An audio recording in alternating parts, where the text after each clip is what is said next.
Welcome to this lecture about ideologies in European history. In this lecture I will talk about two main questions. First, the question, what is ideology? And then secondly, somewhat similar question, yet in the end quite different. What are actual ideologies and what to think about them?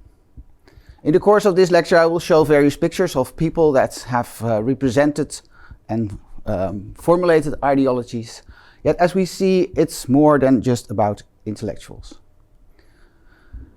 So the first question is, what is actually an ideology? It's of course clear that from the perspective of the study of ideologies, that ideas matter. They have an influence in society, but the question is how? In many cases, ideology is studied as the history of political thought, and that it starts basically already in Greek times, from Plato to NATO, as some books on the history of political thought have been characterized, and we see various examples of that kind of book. Yet it's clear that ideology is more than just political thought as it is formulated by intellectuals. Ideologies are reflections of social and political power, and they also have social and political influence. And that means that ideologies are not just formulated by free-floating intellectuals. The characterization that is given to intellectuals who voice ideologies by the famous German sociologist Karl Mannheim that we see here. Ideologies are the product of social relations, and in that sense they can and should be also perhaps seen as the product of what Antonio Gramsci has voiced, and we see him here, Antonio Gramsci, as organic intellectuals, as Gramsci was himself, as the leader of the Italian Communist Party, who was arrested. These photos are the photos of his arrest, put into prison by Mussolini for a long time, released, and shortly after that he died. So ideologies clearly have something at stake in political life. Now, it's clear that ideologies have a history. It's not just political thought, it's a particular type of political thought that emerges at a certain moment, yet also changes and perhaps disappears. That process and the beginning of that emergence of ideology has been characterized by the German historian Reinhard Koselleck as a moment in time which he indicated as the Sattelzeit. Between 1750 and 1850, you see a transformation in the ways in which people talk about their political and social life. And he has characterized that change with four terms. The first of which is ideologization, Ideologisierung. The idea here is that people start to talk about in more abstract terms about society, in terms of a utopian idea that might be realized in the future based on some kind of abstract logic. These are then ideas like democracy and liberty or the free market that are also used in a political sense. They become fighting words. You're not a Democrat, you're a fascist. Ideas that also are used by increasingly numerous groups of people. So there's a democratization also in the use of ideologies. And then there's a fourth and maybe complicated notion that is perhaps untranslatable, Verzeitlichung. The idea that ideas are no longer based on experience in the past, but are projected into the future, and that they have a sort of abstract nature also in the sense that they are not yet realized. They are pointing towards something in the future. If there is a beginning of ideology somewhere around 1800, so to say, there might also be an end of ideology. And in fact, in the early 1960s, many people started to talk about that phenomenon, that there might have been an end of ideology. And the most influential book in this context was written by Daniel Bell that we see here, The End of Ideology on the Exhaustion of Political Ideas in the 50s. Whether that's the case, we shall see if we talk about the development of ideologies. Yet there's still one very important distinction to make here. Two different ways in which to look at ideology and also to analyze ideology. A first way to look at ideology is formulated by the person who actually minted the term ideology. Destutt de Tracy, a French aristocrat, an author in the period of the French Revolution, started to write already in the 1790s about ideology, and wrote an extensive work, various volumes, Éléments d'idéologie. And in that work, he started saying that idéologie est une partie de la zoologie. It's part of natural science. It's the way in which people use ideas. And ideology is therefore the science of ideas.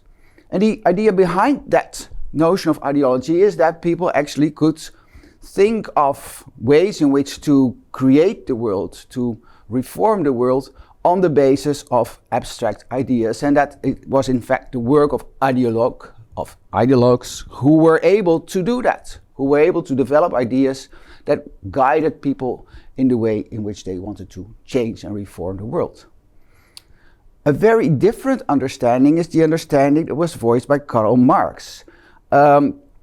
In his book, Die Deutsche Ideologie, the German ideology, published in 1845, he formulated a crucial idea, namely that the ideology of the ruling classes are also the ruling ideas. And that meant that, in fact, ideology was an expression of power, an expression of interest, of class interest, yet also a way to cover that interest and to make it invisible, to make it self-evident, that the way in which people understood the world. And therefore he said, well, it's not a matter if you want to do something significant, you should not follow the philosophers who just are interpreting the world. You should not just take those ideas at face value, but you have to change the actual material conditions of society. And that leads to you might say, methodological implication that was formulated very aptly by Michael Frieden, a contemporary sociologist and political thinker, in his very short introduction to the notion of ideology. If you talk about ideology, what you see is not always what you get. If we wish to understand ideologies, we have to accept that they contain levels of meaning that are hidden from their consumers and frequently also from their producers.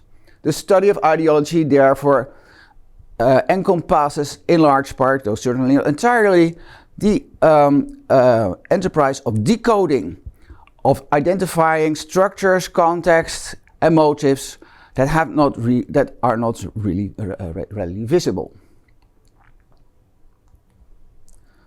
So, after analyzing ideology as a phenomenon that changes over time and has different forms, we now can talk about various ideologies in the plural.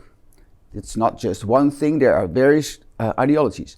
And it's important to keep in mind that ideologies are things that are voiced within a social context.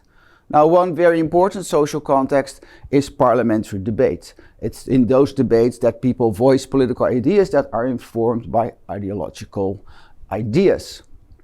Yet it's not only there, and it's important to keep in mind that ideologies can be voiced at very different places as well, and that it has an impact on the nature of those ideologies. The parliamentary context is, I guess, very relevant for the first type of ideology, liberalism. Now, there's a long story to tell about the history of liberalism, and it's clear that all kinds of ideas that have been indicated as liberal stem from a long tradition that already starts in the Enlightenment and develops over time in the 17th, 18th and early 19th century.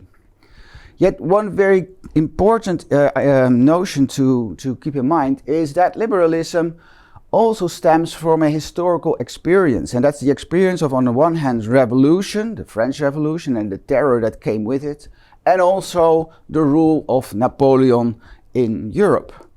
And especially Germaine de Staël, together with her companion Benjamin Constant, were very keen to formulate the implications of that experience. They argued that, in fact, one of the most important dangers to avoid in social and political life was the domination of the state. It was very important to maintain liberties outside the realm of the state.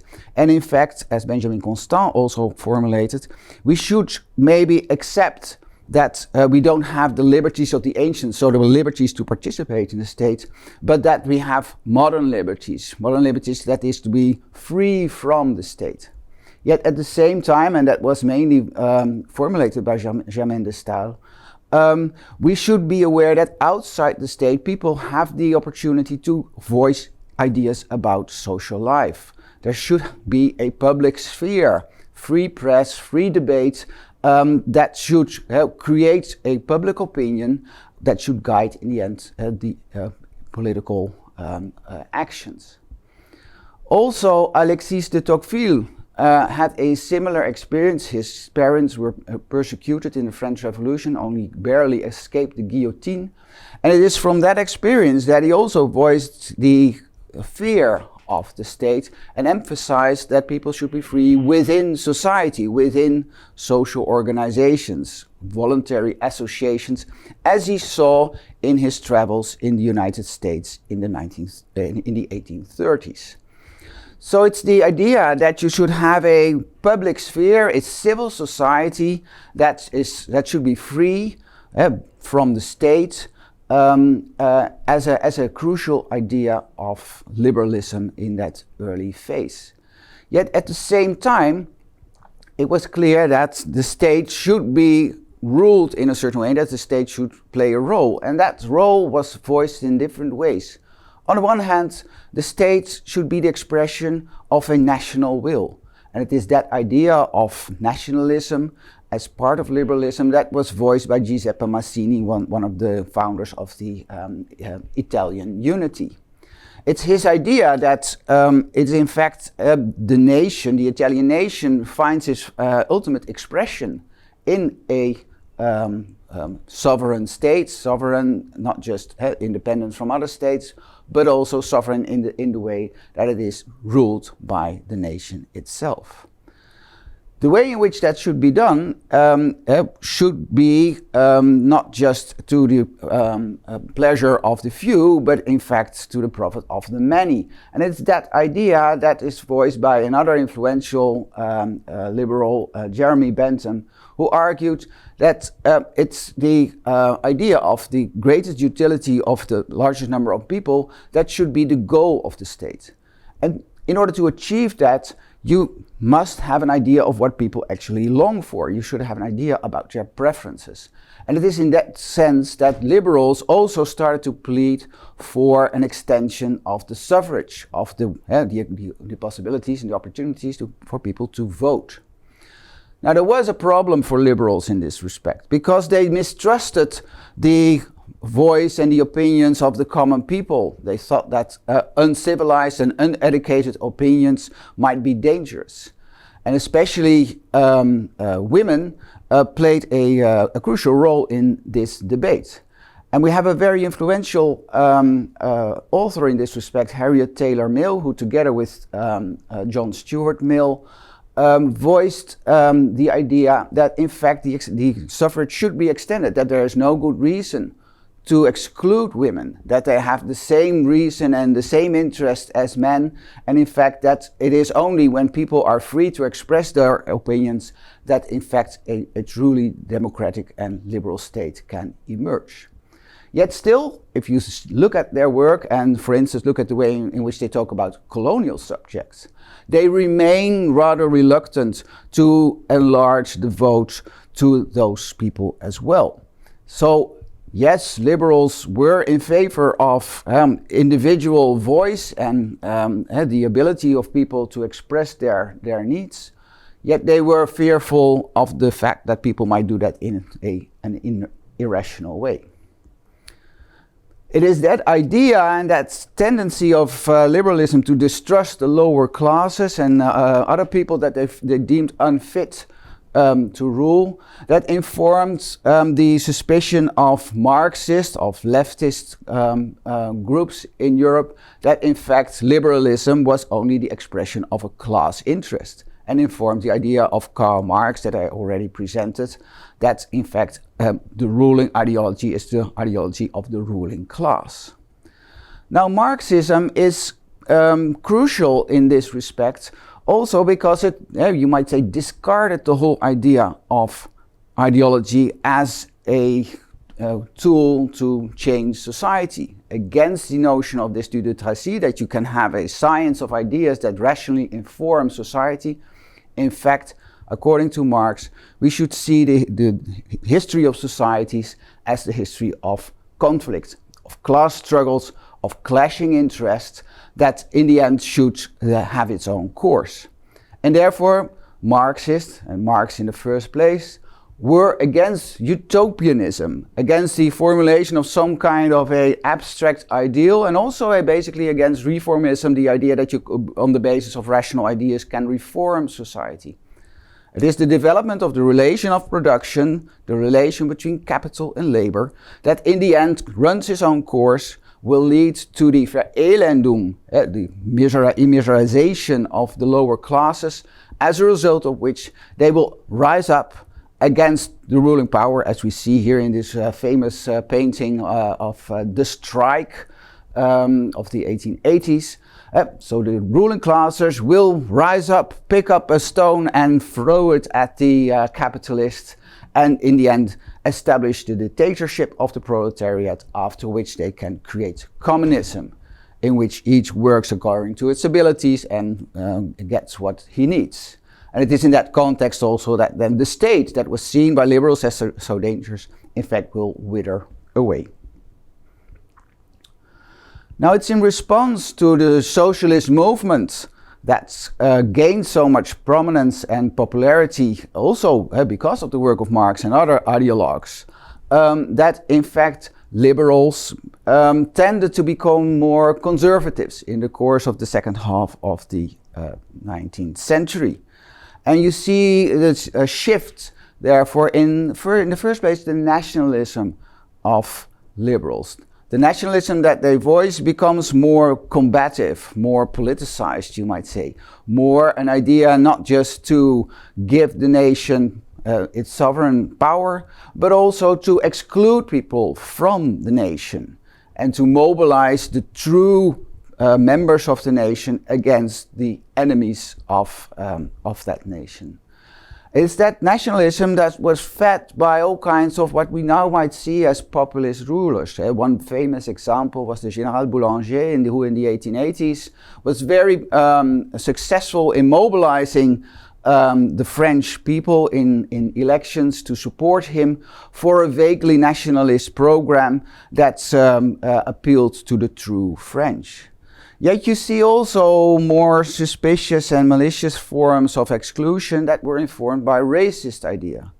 And the main protagonist of that new racism was Joseph Arthur de Gobineau, who formulated the idea of a hierarchy of races. And it is the hierarchy of races that should be maintained and that should inform political decision making.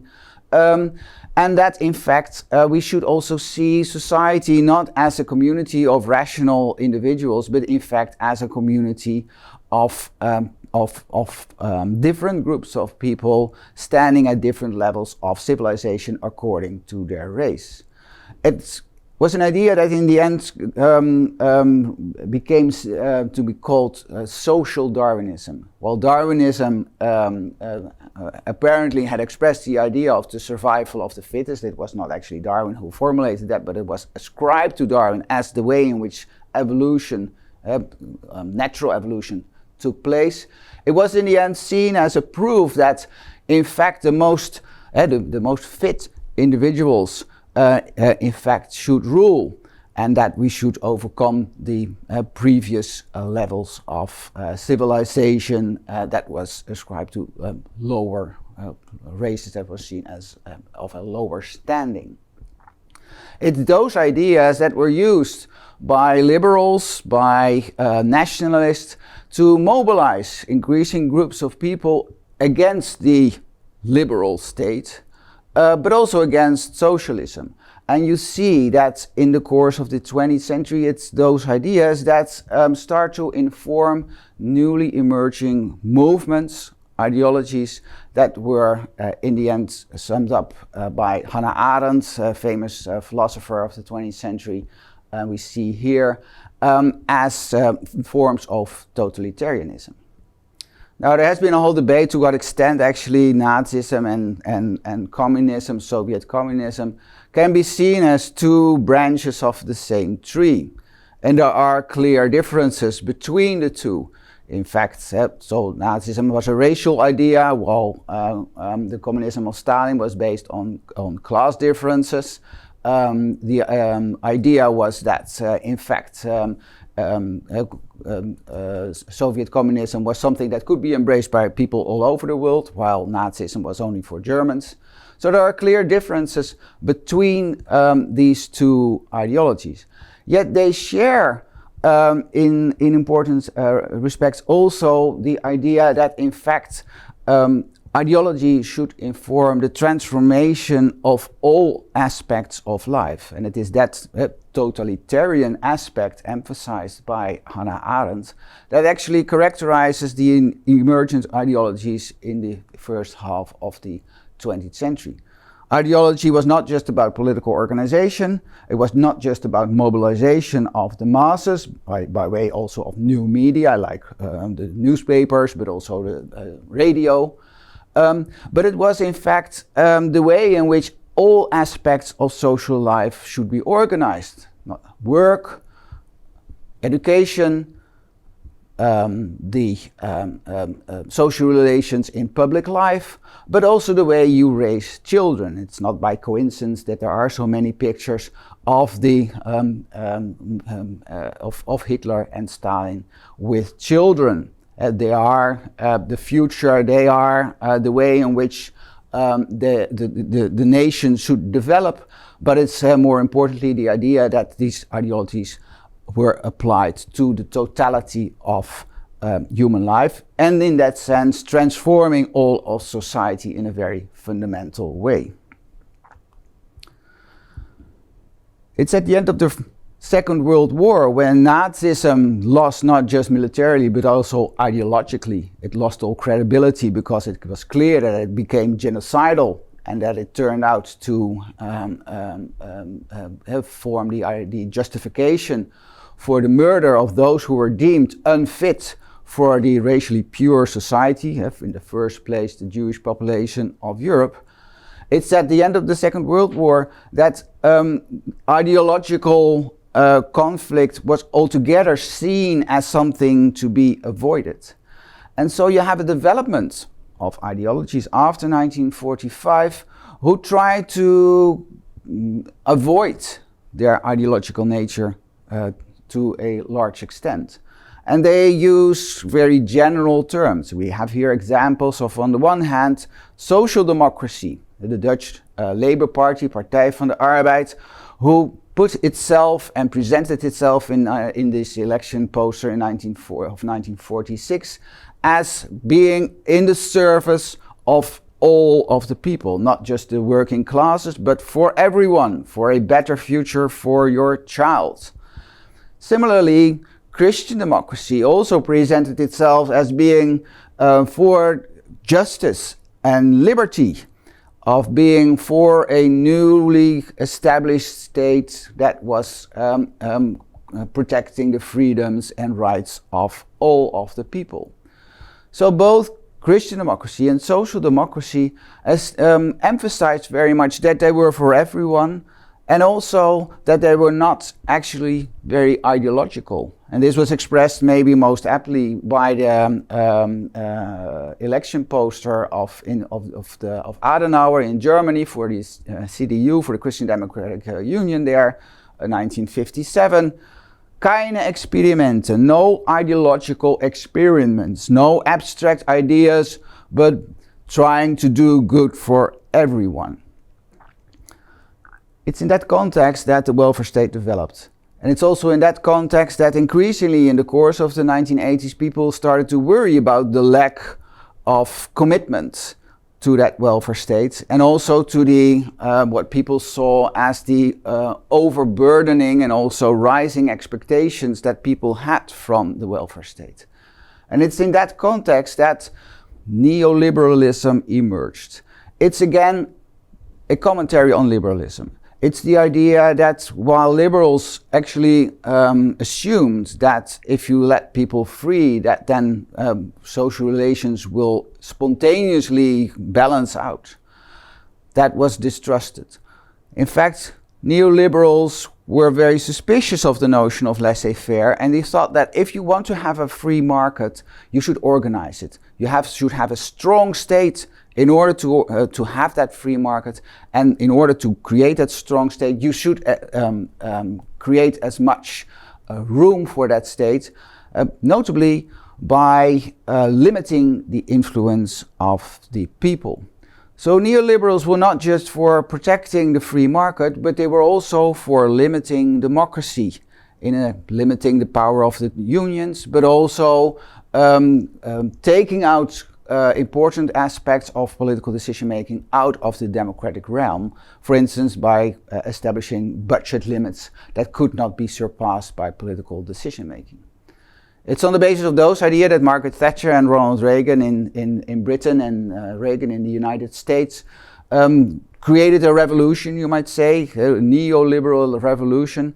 That's it's important from the perspective of the history of ideology, in the sense that it presented itself not as ideological, but as realist, as something that basically had to be done, as maybe even technocratic. There is no alternative, was the slogan that Margaret Thatcher presented for to justify her policies.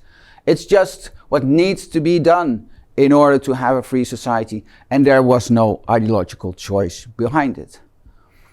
Now, we perhaps now know better. It might actually be the case that after 1989, when the Berlin Wall fell and communism came to an end, that in fact the idea that we could get rid of ideologies in the end turned out to be an illusion. In fact, neoliberalism became seen in the end as one other ideology. But it's also after 1989 that nationalism emerged as an ideology, or re-emerged as an ideology. And even currently, there are signs that Marxism is also on its way back. So I don't think that we are in a state of where we are after ideology. Ideology still is important, and the way in which we think about the world will be informed by ideologies for the time to come. Thank you.